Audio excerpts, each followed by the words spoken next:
আমাদের পাগলু এতই দুষ্টু, একেবারে ধরাছোঁয়ার বাইরে। তো চলুন সে ব্যাপারে আপনাদেরকে একটা গল্প শোনাই।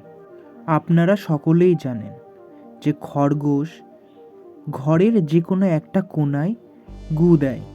তো এবার ব্যাপারটা হয়েছে কি, আমি যেখানে ঘুমাই সেই জায়গায় একটা কোণায় বেশ কিছুদিন ধরে গু দিচ্ছে, সেটা আমি আর জানি না।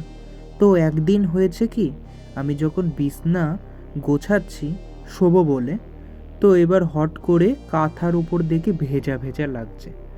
তো আমি ভাবছি কি ব্যাপার, কি হলো, ভেজা কেন?